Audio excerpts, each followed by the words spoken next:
Mateo 7:11 nos da una amonestación a los padres, dándonos una categoría que realmente no quisiéramos estar ahí, que dice que nosotros, siendo malos padres, cuando un hijo nos pide pan no le damos una piedra, o cuando nos pide un pescado no le damos una serpiente.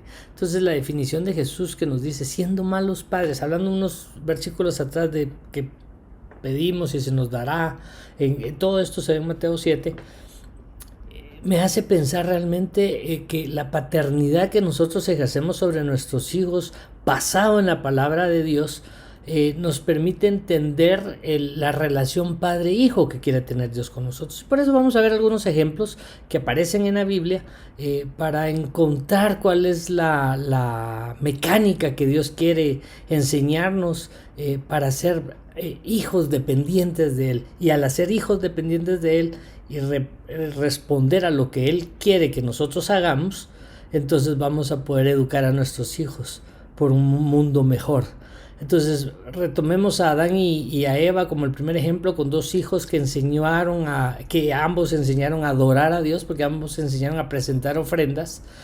Cada quien fue con un corazón diferente, y esa historia usted la puede encontrar en Génesis, pero voy enfocado a que ambos se presentaron delante de Dios, ambos tenían una comunicación con Dios, ambos les hablaba Dios y ambos entendían la voz de Dios.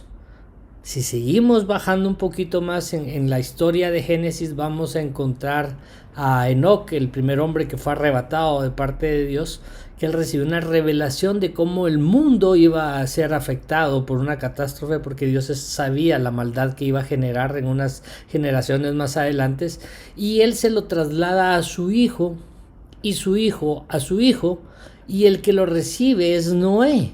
O sea, son 4 generaciones a través de Enoc, para entender cómo Dios en su plan se lo trasladó a uno y el otro al otro. Entonces las visiones también se van pasando, y nuestra visión tiene que ser trasladada, nuestra relación con Dios tiene que ser trasladada a nuestros hijos, para que nuestros hijos cumplan el mandato establecido con Dios, que es hacer conforme la voluntad de Dios, que esa es la guía de toda la Biblia. O sea, se resume a que nosotros somos mandados a hacer la voluntad perfecta de Dios.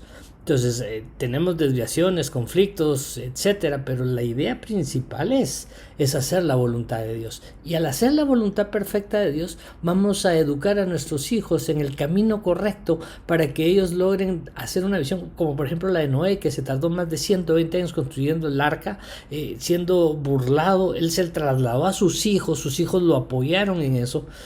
Y al final, después de todo ese menosprecio y burlas, pues obviamente viene el juicio de parte de Dios, y ellos, a través de la visión que recibió Enoc, fueron salvos. Si continuamos bajando, vemos un padre que tiene 2 hijos.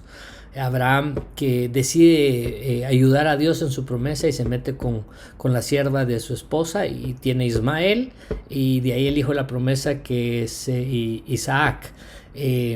Pero digamos, Abraham, después de eso, tiene una prueba muy grande, porque Dios decide probar el corazón de Abraham como padre. Pero dentro de esa prueba está Isaac también siendo probado como hijo. Asumamos que para que un niño en ese tiempo fuera con su padre, tendría que ser por lo menos mayor de 12 años. Que algunos historiadores calculan que él tenía entre 15 y 30. Póngale usted la edad que quiera. Pero imagínense que cuando Isaac le dice: ¿y dónde está la ofrenda?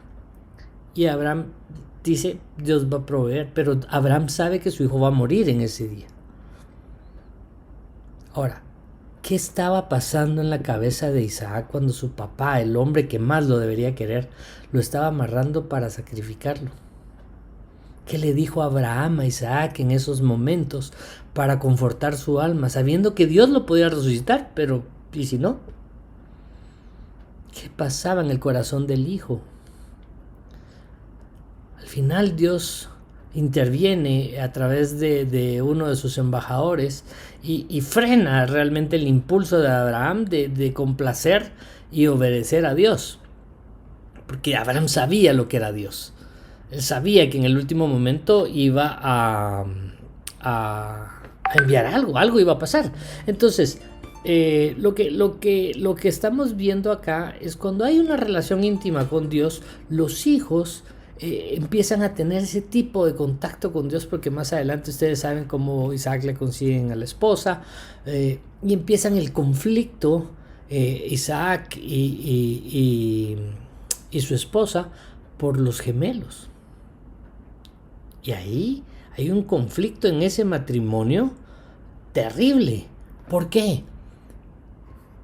La esposa de Isaac, Rebeca, ella está sufriendo porque hay una violencia en su vientre, porque uno de los niños quiere nacer antes que el otro y hay un pleito, y al final nacen uno y el otro agarrado de su talón. Entonces, y ese pleito sigue durante todo el tiempo, tanto es así que divide padres, ¿sí? Isaac se queda con Esaú y Rebeca con Jacob, lo alcahuetea, hace que engañe al papá. Entonces, y Esaú se amarga porque sabe que le engañaron, le quitan la primogenitura. Entonces la relación padres a hijos afecta la relación de hermanos. Entonces es bien importante manejar, digamos, las preferencias, porque pues siempre hay uno que se parece más al otro, tiene mayor atracción o una mayor relación o afinidad, pero es importante que protejamos el corazón de nuestros hijos, que ambos sepan que están bien, que están protegidos, o sea, que tanto la nena que tiene más relación con su papá que su héroe, como el nene que tiene una relación más con su mamá, etcétera, que hay 2, 3, 4, el de en medio tiene que sentirse amado como el primero, como el último, y consentido tanto en la función de darle a conocer a Dios y el privilegio de caminar obedeciendo sus mandatos y sus lineamientos. Y así podríamos seguir bajando dentro de la Biblia y nos vamos a encontrar a un hombre como David, que era el octavo hijo y que lo menospreciaban a tal punto de que no era parte de la familia. Cuando llega Samuel a ungir al rey, pasan todos los primeros 7 hijos de Isaí y dice, no, pues no está aquí, le dice Samuel. Entonces al final le dice, no hay otro. Davidcito, es que Davidcito es como medio de la familia. Entonces al final lo llaman y todo lo que pasa. Y entonces, ¿qué pasa con David? David protege demasiado a Absalón, lo malcría, y Absalón se le revela, lucha contra él y lo quiere matar. Y entonces, ¿qué hace con Salomón? Le incluye su visión como mandato, pero no lo deja tener una visión real. O sea, es Salomón, cuando termina la visión de su papá de construir el templo y de adorar a Dios, se va y se hace su casa el doble de tiempo. Empieza a tener mujeres, más de 1000 mujeres entre esposas y concubinas. Entonces, digamos, la relación de visión es importante trasladarla a los hijos, pero para que ellos se vuelvan parte de esa visión. Quiero hacer un paréntesis aquí, porque el libro de Josué nos dice que Josué, cuando toma el liderato, dice, yo y mi casa serviremos a Jehová. Y usted no ve un solo hijo sirviendo a la casa de Jehová de Josué. Entonces, al final es importante que nosotros caminemos con nuestra familia para llevarlos a una relación con Dios. Nosotros somos la guía, digamos, o el ejemplo que nuestros hijos deben de seguir para que ellos conozcan a Dios a través de sus padres que los aman. Y entonces entendemos que el propósito de un mal padre es simple y sencillamente hacer la voluntad de Dios para volverse un buen padre. Y entonces, al volvernos buenos padres, es porque estamos siguiendo el mandato de Dios, de amar a Dios por sobre todas las cosas y a nuestro prójimo. Y eso incluye a nuestros hijos. Cuidar su corazón, guardar su alma, cubrir su espíritu, no exponerlos. Podemos seguir caminando y ver cómo a través de la Biblia los padres se van distanciando de los hijos. Samuel dice que él nunca echó por tierra las palabras de Dios y sus hijos salieron malos. sea, pero él sí los educó. O sea, él nunca falló como padre. Fueron ellos los que fallaron como hijos. Acuérdense de la parábola del hijo pródigo, que todo el mundo habla de que el hijo esto, el hijo aquello, pero ¿y el papá? ¿Por qué permitió irse? ¿Por qué no le dijo no? O sea, aquí quédate, o sea, ¿qué vas a ir a hacer? O sea, un hijo se ve su naturaleza y el papá sabía que este era aventurero, parrandero seguramente, y le gustaba la vida loca. Entonces, como padre también tenemos que frenar a nuestros hijos. O sea, hay que decir no en algún momento.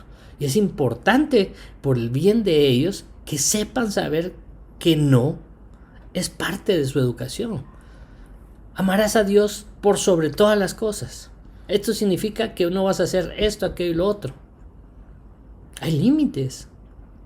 La tierra tiene límites, el mar tiene límites, la luna tiene límites. O sea, es importante que nosotros balanceemos los límites, no tratar de, digamos, de que sean un alma libre, porque su obligación como buenos padres es guiarlos a través de que obedezcan la palabra de Dios en caminos rectos.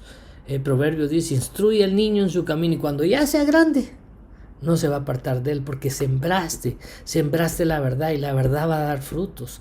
Y esa es la base importante que necesita el día de hoy, que unos hijos cubiertos con la presencia de Dios, que caminen en la voluntad perfecta de Dios, que sepan lo que le gusta y no le gusta a Dios. Pero eso solo va a ser a través de la visión que vamos a recibir como padres. Ahora bien, ¿ya tenés tu visión? ¿Ya sabes cuál es la visión que tenés? ¿Cómo se la vas a trasladar a tus hijos? A través del ejemplo. La visión se traslada a través del ejemplo. El ejercicio diario. Ahora, recordemos que somos malos padres. Entonces, para ser buenos padres tenemos que pasar tiempo en la presencia de Dios. Es importante meternos en ese río de su presencia para que nosotros empecemos a cambiar en función de lo que Dios quiere que hagamos. Y entonces, cuando nosotros terminemos de cumplir esa faceta, nuestros hijos van a ver unos padres diferentes. Y el mundo va a ver que los hijos de Dios son diferentes.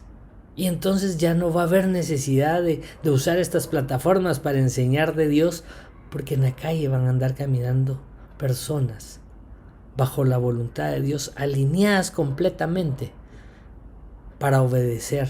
¿Por qué Jesús hacía los milagros que hacía?